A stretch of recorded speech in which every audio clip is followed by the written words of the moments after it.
Right, let's go back into that superannuation stuff put on the table today, of course, by the Treasurer. Sky News business editor Ross Greenwood joins me now.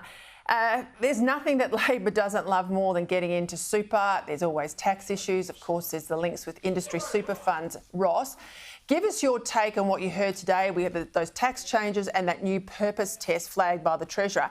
How has this been received by the super industry? Superannuation industry loves this. Of course it does, Peter. And the reason for it is because the superannuation industry, on one hand, either A, makes more money, the more money that's in the superannuation pot, or alternatively has more power.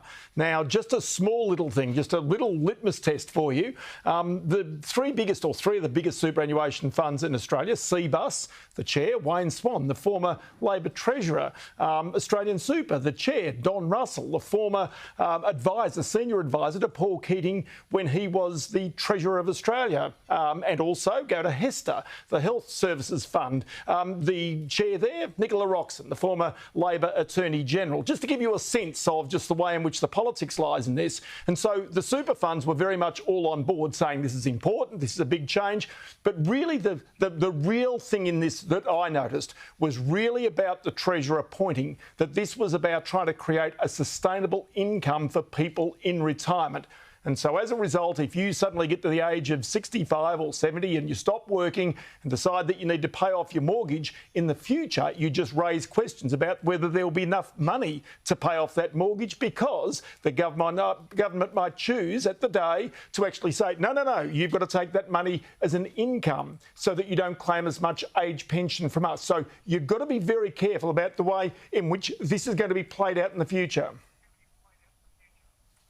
Yeah, we've had superannuation in this country for, 31 years, 1992.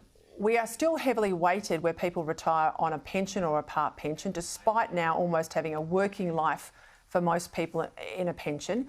And you've got the actuarial study saying that even over the next 40 years, we're only going to have about 10% come off the pension. Now, that's not what it was designed to do. We were promised a hell of a lot more from Paul Keating back then. How is this going to play out, particularly if you take away the opportunity some people might have with a change of government to buy a home out of it, Ross? Because the biggest differential between whether you've got a comfortable retirement or a retirement where you're watching every sort of penny is whether you own your own home. Well, the important part about this, Peter, is when is the need for a person to have access to their own money? Is it when you're in retirement, when you do need it? And it is true, because remember that the vast majority of people now can manage their affairs so that they end up with an age pension. Or is it when you are younger and you actually need those savings to go and buy a house? So say, for example, a Treasurer made much of the coalition policy during the pandemic to allow people to get access to some $20,000 of their own money in their super fund because it was an emergency. Now, those people did that. $38 billion came out. I worked out of the $3.3 trillion scheme, it was barely 1.1% of the money that came out at that time. But somehow this is a national tragedy, according to the Treasurer.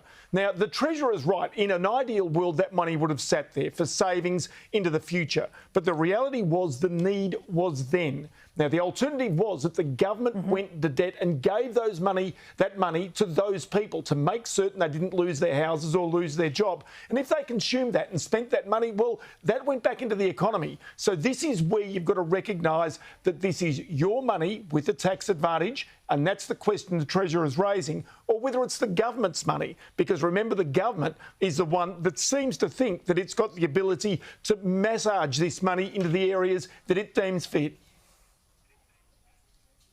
Yeah, this is the ideological divide between the left and the right in politics, because this is money people have foregone in terms of pay rises for their retirement. And if you haven't got a home, using it for a home along the way boosts your retirement.